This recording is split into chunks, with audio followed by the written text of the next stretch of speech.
Sungguh-sungguh Allah sangat ridho ketika seorang hamba itu makan ketika sesuap nasi dia muji Allah, ketika minum seteguk nasi dia muji Allah. Itu kalau orang diridhoni Allah itu wali betul. Itu untuk jadi wali itu gampang, kamu makan ridho, kamu nginjak buminya Allah ridho seneng, kamu hidup keseharian aman seneng. Nah ini supaya sampean kita semua ngaji betapa panduan Rasulullah untuk menggapai ridho Allah itu banyak yang keseharian sekali. Saking kesehariannya banyak dalam hadis dan itu sahih. Nabi menyebut hal-hal yang keseharian. Hatta ma tas'alu fi fimra'atika, kamu punya uang kemudian istri kamu bisa makan itu ibadah. Bahkan sebagian ibadah itu dicontohkan Nabi yang akhirnya diprotes sahabat. Yaitu wa fi buti ahadikum sedekah, kamu menggauli istri kamu itu ya sedekah. Sampai sahabat bilang yang benar ya Rasulullah. Ayati ahaduna syahwatahu wa huwa lahu ajrun. Masa urusan biologis, urusan syahwat kemudian dia dapat pahala. Nabi menjawab, alaysa lawadu'aha fi haramin akana alaihi wisrun. Bagaimana kalau dia meletakkan ke yang tidak benar itu kan dosa. Nah, hal-hal seperti ini yang saya ingin teman-teman semua. Saya juga agak ingin ngaji demi Anda juga agak ingin. Itu dosa sekali ngaji kok pesanan kelompok tertentu itu enggak boleh. Islam itu untuk semua. Jadi ya cuma karena di depan saya jenengan ya seakan-akan jenengan korbannya. Itu ada ilmunya dalam usul fikih itu. Jadi orang itu harus ngaji usul fikih. Nama yang disebut, mungkin Mas Sufyan masih ingat zaman ngaji usul fikih. Nama yang disebut itu tidak jaminan sebagai prioritas perintah. Jadi misalnya gini, kebetulan yang di depan Nabi itu Abu Dzar. Nabi ya bilang, ya Abu Dzarin ini uhibbuka misalnya, atau ya Mu'ad ini uhibbuka, atau ya Abu Hurairah ini uhibbuka misalnya. Banyaklah riwayat yang Nabi nyebut ya Abu Dzarin, ya Mu'ad, ya Abu Hurairah. Kemudian misalnya Nabi meneruskan khitab, ini uhibbuka, saya mencintai kamu, fakul dubur sholatin, atau sebagian riwayat disebut fala tada'anna dubura kulli sholatin, Allahumma inni ala dzikrika wa syukrika wa husni ibadatik. Saya mencintai kamu, siapa saja. Mu'ad bisa, Abu Dzar bisa siapa? Saya mencintai kamu, mohon kalau habis sholat kamu jangan lupa wiridan Allahumma a'inni ala dzikrika wa syukrika wa husni ibadatik. Ya Allah, tolong kami permudah supaya mudah ingat engkau. Anda tidak bisa mentang-mentang, wong nama saya Parmin, nama saya Purnomo, itu yang diperintahkan Mu'ad misalnya. Jadi yang disebut satu, tapi khitab itu untuk siapa saja. Saya teruskan. Jadi saya mohon semua kita melakukan kebaikan itu kalau dalam kaidah fikih disebut al yakin la yuzalu bisyak. Banyak kebaikan yang kebenarannya itu 100%. Tidak punya efek samping ke pihak lain, ke kelompok lain, ke komunitas lain. Itu tadi misalnya Anda makan dan itu murah sekali, hanya butuh satu piring. Setiap punyaan kamu muji Allah, setiap minum kamu muji Allah. Itu redaksinya Rasulullah SAW disebut Allah sangat ridho ketika seorang hamba makan, kemudian dia memuji Allah, atau minum kemudian dia muji Allah. Logikanya gampang. Negara seperti ini yang kamu harapkan bentuknya kayak apa, mertua, ipar, komunitas, tetangga, itu nyata terjadi itu kan belum pasti. Sementara yang mesti terjadi adalah kamu butuh makan, kalau tidak mati. Butuh minum, kalau tidak mati. Butuh bumi yang nyaman ditempati, kalau tidak kita juga mati. Sebab itu Allah kalau menyebut nikmatnya itu hal-hal yang keseharian. Alladzi at'amahum min ju'. Allah itu siapa? Allah itu yang menciptakan kamu bisa makan. Tidak berlebihan. Allah itu yang menciptakan kondisi sosial itu ideal. Zaman Nabi itu ya ada orang munafik. Orang-orang pilihan Allah itu juga diuji orang sekelilingnya yang macam-macam. Semua diuji sesuai konteks zaman dan waktu. Nah, tapi ada ibadah-ibadah yang selalu disarankan Nabi. Sampai Nabi itu pernah ditanya, ayul islami khairun ya Rasulullah, Islam terbaik itu gimana? Jawaban Nabi itu unik. It'amu to'am. Islam terbaik itu ya makan-makan, santai-santai. Ketika Allah menyebut beberapa kebaikan, falak tahamal aqobah wa ma adrokan Allah mal aqobah. Terusannya apa? Fakku raqobah. Terusannya apa? Au it'amun fi yaumin di masghubah. Ya, atau acara makan-makan itu juga Islam. Kenapa? Ya bayangkan kalau tidak ada makanan, kita mati kan? Kondisi sosial tidak ideal itu Anda masih gak apa-apa. Tapi kalau Anda tidak makan, Anda tidak minum, Kamu punya istri cerewet masih bisa hidup, punya mertua cerewet masih bisa hidup. Tapi kalau tidak makan bisa mati. Berarti penting mana istri sama makan? Penting mana? Makan. Semoga istri Anda dengar, nanti kamu disuruh makan tapi pulang deh. Itu kalau dibahasakan makan masih memahami. Penting mana nasi satu piring dengan istri. Nggak ada nasi mati, nggak ada istri belum mati. Penting mana? Gak berani jawab kan? Nah, ternyata Anda ada garang kan di depan istri. Jadi saya mohonlah, mungkin Mas Sufyan Sauri tadi yang bisa bantulah. Teman-teman tuh ngaji yang keseharian saja. Karena kita nyari ridha Allah itu berdasar firman Allah. Dan firman Allah itu menyebut keseharian tuh riang, gampang. Yaitu tadi misalnya wa min ayatihi manamukum bil laili wan nahar. Termasuk ayat-ayat Allah itu kamu tidur. Maka dulu itu ada guyonan, ada tokoh Mu'tazilah, kelompok dalam Islam yang berpikir manusia itu bisa menentukan ikhtiarnya sendiri. Karena saya bisa duduk, ingin berdiri, berdiri. Karena kelompok ini nggak terima kalau semua kehendak Allah, nanti bagaimana kalau semua kehendak Allah kok ada hisab ya, ada sanksi. Lucunya itu dia akhirnya, ini cerita ya, mencintai seorang perempuan, cantik sekali. Dan itu dia menjadi ahli sunnah itu oleh hal-hal yang sepele. Karena istrinya cantik, ya namanya suami istri itu hubungan intim. Terus ditanya, Mas, masih ingin lagi? Masih. Silahkan diulang lagi. Wah ya tidak bisa. Katanya manusia bisa menentukan yang diinginkan. Itu tobat itu. Itu nggak bisa ditobatkan Mas Sufyan Ats-Tsauri. Orang cantik yang mudah nobatkan orang itu orang cantik. Segampang itu.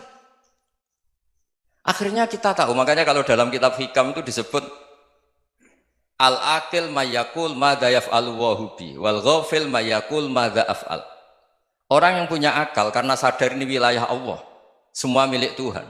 Itu dia tiap hari berpikir, besok Allah akan melakukan apa terhadap dunia ini. Kamu merencanakan suatu mau plesir, ternyata gempa. Mau wisata ke Rusia, ternyata perang. Kamu tidak pernah tahu apa yang akan terjadi besok. Wa ma tadri nafsum madza taksibu ghadan. Tapi anda semua kita ini sering punya jadwal permanen. Makanya saya kalau diundang siapa saja, sana takdir. Yang jelas Gus ini acara penting. Ya masih acara penting nak pangeran ngersakno piye? Kok ape dadi pangeran? Kamu kok mau jadi Tuhan? Itu kadang ya kiai. Penting Gus acara ini jenengan harus memastikan bisa.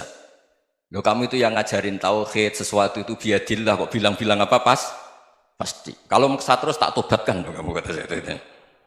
Ya kalau gitu Gus bilang insya Allah. Wah itu hati saya, fisik saya, roh saya sudah bilang insya Allah.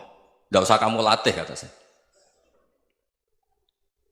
Nah hal-hal tauhid keseharian itu gampang sebetulnya.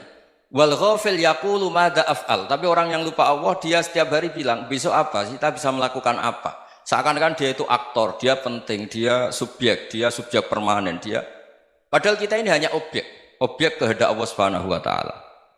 Karena kita yakin sesuatu yang terjadi di alam raya ini kita tidak bisa apa-apa. Makanya saya sering ngaji, sering bilang saya, ketika Anda mensifati Allah, Dia yang menghidupkan. Sudah itu tanamkan sehingga ketika kita mati santai saja. Kenapa santai?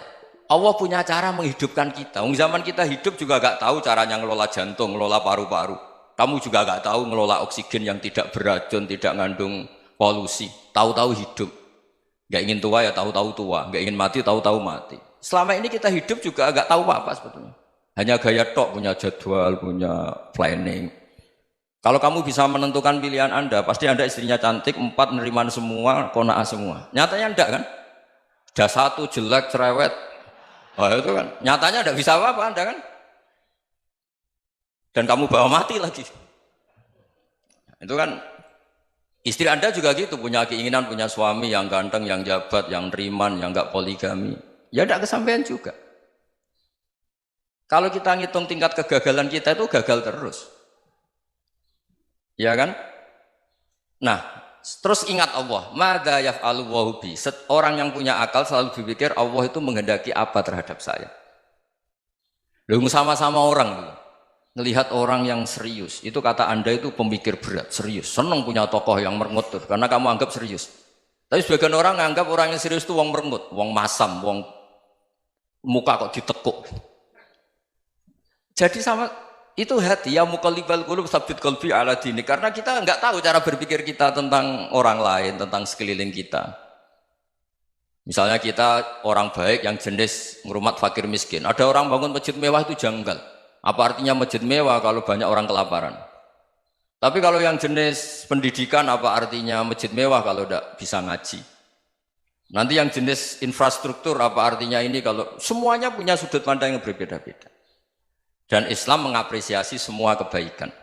Tapi katakan semua kebaikan itu adalah kehendak Allah Subhanahu wa taala. Karena apapun baik Anda itu pakai fasilitas yang diberikan oleh Allah Subhanahu wa taala. Sehingga ini yang disebut qulillah tsumadarhum fi khawdihim yal'abun. Ya kembali tadi ke tema-tema bahwa keseharian Anda ini sudah Islami. Saat Anda tidak bisa melakukan apa saja. Saya sering ada jenazah, biasanya kalau tetangga meninggal saya sering disuruh ngelepas. Saya bilang orang ini baik karena sering ngelamun di rumah, sering nganggur di rumah. Ditanya sama anaknya, kenapa Gus nganggur baik? Ya kalau dia nganggur artinya juga gak berbuat sesuatu yang maksiat kan?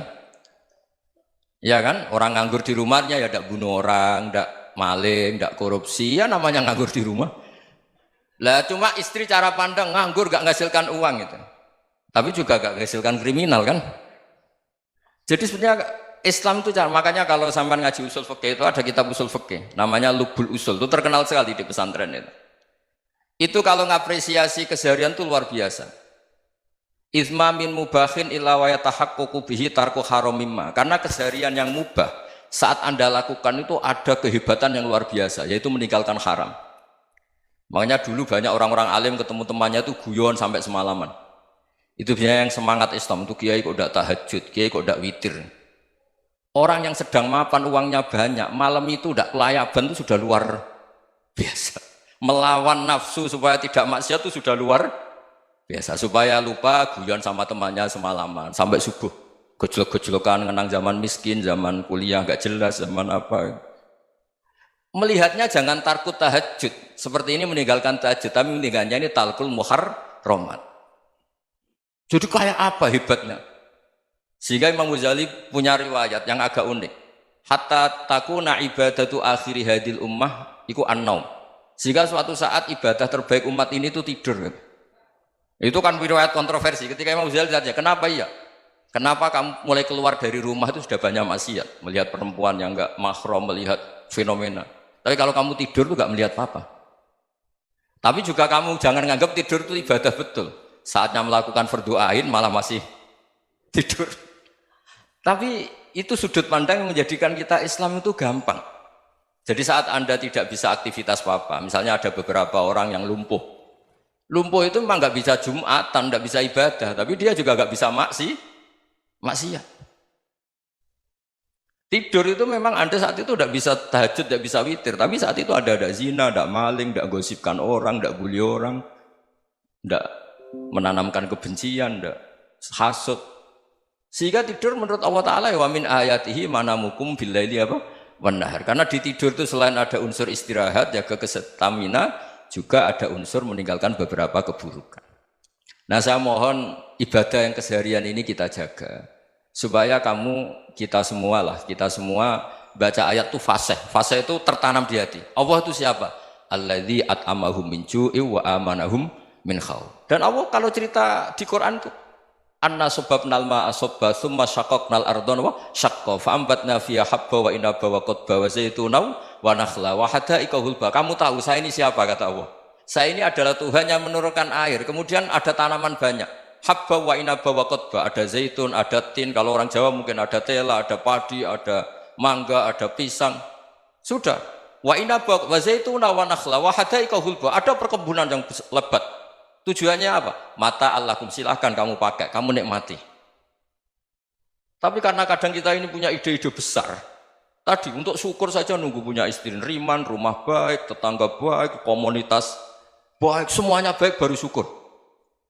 Lama-lama nanti ada di surga, syukurnya nunggu surga paling kelas A. Itu sudah ada yang menghuni Rasulullah, kamu nggak boleh di situ. Masa untuk syukur saja? Repotnya Masya Allah.